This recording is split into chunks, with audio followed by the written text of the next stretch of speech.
ଆପଣଙ୍କ ଭବିଷ୍ୟତକୁ ଆଜିଠାରୁ ଅନୁଭବ କରିବା ଆରମ୍ଭ କରନ୍ତୁ। ଆପଣ କେବେ ଏମିତି ଭାବିଛନ୍ତି କି ଯେତେବେଳେ ମୋ ଜୀବନ ବଦଳିବ ସେତେବେଳେ ମୁଁ ଖୁସି ହେବି, ଭଲ ଚାକିରି ମିଳିଲେ ମୁଁ ଶାନ୍ତି ଅନୁଭବ କରିବି, ସମ୍ପର୍କ ଭଲ ହେଲେ ମୁଁ କୃତଜ୍ଞ ହେବି। କିନ୍ତୁ ଯଦି ମୁଁ କହେ ଆପଣ ଅପେକ୍ଷା କରୁଥିବା ସେହି ଭାବନାକୁ ଆପଣ ଆଜିଠାରୁ ଅନୁଭବ କରିପାରିବେ। ଆମ ମଧ୍ୟରୁ ଅଧିକାଂଶ ଲୋକ ବାହାର ପରିସ୍ଥିତି ବଦଳିବାକୁ ଅପେକ୍ଷା କରନ୍ତି, ତାପରେ ଯାଇ ଖୁସି ହୁଅନ୍ତି, ତାପରେ ଯାଇ କୃତଜ୍ଞ ହୁଅନ୍ତି, ନିଜକୁ ସଫଳ ଅନୁଭବ କରନ୍ତି। କିନ୍ତୁ ସେହି ଅପେକ୍ଷାରେ ଆମେ ଅଜାଣତରେ ଅଭାବରେ ବଞ୍ଚୁଥାଉ।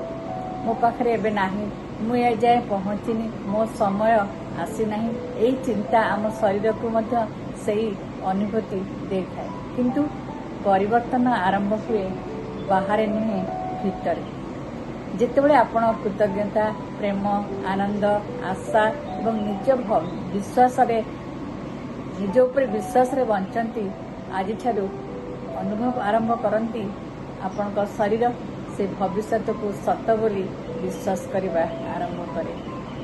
ନିଜକୁ ଏକ ପ୍ରଶ୍ନ ପଚାରନ୍ତୁ, ଯଦି ମୋ ସ୍ୱପ୍ନ ପୂରଣ ହୋଇସାରିଥାନ୍ତା ମୁଁ କେମିତି ଅନୁଭବ କରିଥାନ୍ତି? ଶାନ୍ତ, କୃତଜ୍ଞ, ଆତ୍ମବିଶ୍ୱାସୀ, ପ୍ରେରଣାଦାୟୀ ହେବା ପାଇଁ। ତାହେଲେ ସେହି ଭାବନା ଆଜିଠାରୁ ଆପଣ ନିଜେ ଅନୁଭବ କରିବା ଆରମ୍ଭ କରନ୍ତୁ। ମନେ ରଖନ୍ତୁ, ଆପଣଙ୍କ ଭବିଷ୍ୟତ କେବଳ ଆପଣଙ୍କ ଚିନ୍ତା ଦ୍ୱାରା ନୁହେଁ, ଆପଣ ପ୍ରତିଦିନ କେଉଁ ଭାବନାରେ ବଞ୍ଚୁଛନ୍ତି ତାହା ଦ୍ୱାରା ମଧ୍ୟ ସୃଷ୍ଟି ହୁଏ। ଯଦି ପ୍ରତିଦିନ ଆପଣ ଭୟରେ ବଞ୍ଚୁଛନ୍ତି ତାହେଲେ ଆପଣ ଗତକାଲିକୁ ପୁଣି ଥରେ ବଞ୍ଚୁଥିଲା ଭଳିଆ ଲାଗିବ। କିନ୍ତୁ ଯଦି ପ୍ରତିଦିନ ଆପଣ କୃତଜ୍ଞତା ସହିତ ବଞ୍ଚୁଛନ୍ତି, ଆଶା ଏବଂ ଆନନ୍ଦରେ ବଞ୍ଚୁଛନ୍ତି, ତାହେଲେ ଆପଣ ନିଜ ଭବିଷ୍ୟତକୁ ଆଜିଠାରୁ ଗଢ଼ିବା ଆରମ୍ଭ କରିଦେଇଛନ୍ତି। ଆଜି ଗୋଟିଏ ଛୋଟ ଅଭ୍ୟାସ ଆରମ୍ଭ କରନ୍ତୁ। ଆଖି ବନ୍ଦ କରନ୍ତୁ ଏବଂ କଳ୍ପନା କରନ୍ତୁ ଆପଣଙ୍କ ସ୍ୱପ୍ନ ପୂରଣ ହୋଇଯାଇଛି। ସେହି ମୁହୂର୍ତ୍ତକୁ ଆପଣ କେମିତି ଅନୁଭବ କରୁଛନ୍ତି, ସେହି ଭାବନାକୁ କେବଳ ଗୋଟିଏ ମିନିଟ୍ ପାଇଁ ପୁରା ହୃଦୟରେ ଅନୁଭବ କରନ୍ତୁ।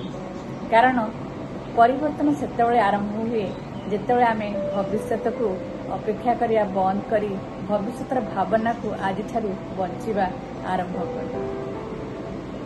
ଯଦି ଆଜିର ଏହି ଭିଡ଼ିଓ ଆପଣଙ୍କ ହୃଦୟକୁ ସ୍ପର୍ଶ କରିଥାଏ, ଯଦି ଆପଣ ବିଶ୍ୱାସ କରନ୍ତି ମନ ବଦଳିଲେ ଜୀବନ ବଦଳେ, ତାହେଲେ ଏହି ଭିଡ଼ିଓକୁ ଲାଇକ୍ କରନ୍ତୁ, ନିଜର ପ୍ରିୟଜନଙ୍କୁ ସେୟାର ମଧ୍ୟ କରନ୍ତୁ। ଯଦି ଆପଣ ଚାହୁଁଛନ୍ତି ଷ୍ଟ୍ରେସ୍, ଆଞ୍ଜାଇଟି, ଓଭରଥିଙ୍କିଂ ବାହାରି ଏକ ଶାନ୍ତ, ସ୍ପଷ୍ଟ, ସଫଳ ଜୀବନ ଗଢ଼ିବାକୁ, ତାହେଲେ ଆମର ହୋଲିଷ୍ଟିକ୍ ହିଲିଂ ୟୁଟ୍ୟୁବ୍ ଚ୍ୟାନେଲକୁ ସବସ୍କ୍ରାଇବ୍ କରନ୍ତୁ। ଏଠାରେ ଆପଣ ପାଇବେ mind rewiring, inner clarity, meditation, personal transformation ସମ୍ବନ୍ଧୀୟ ପ୍ରାକ୍ଟିକାଲ ଭିଡ଼ିଓ, ଯାହା ଆପଣଙ୍କୁ ଭିତରୁ ପରିବର୍ତ୍ତନ କରିବାରେ ସାହାଯ୍ୟ କରିବ। ମୁଁ ମୀନାକ୍ଷୀ ମିଶ୍ର, ଆପଣଙ୍କର ଇନର କ୍ଲାରିଟି କୋଚ୍। ପୁଣି ଦେଖା ହେବ ଏକ ନୂଆ ଭିଡ଼ିଓରେ। ସେ ପର୍ଯ୍ୟନ୍ତ ନିଜ ଭିତରର ଆଲୋକକୁ ଜାଗ୍ରତ କରନ୍ତୁ, କାରଣ ସମସ୍ତ ପରିବର୍ତ୍ତନ ଆରମ୍ଭ ଭିତରୁ ହିଁ ହୋଇଥାଏ। ଧନ୍ୟବାଦ, ନମସ୍କାର।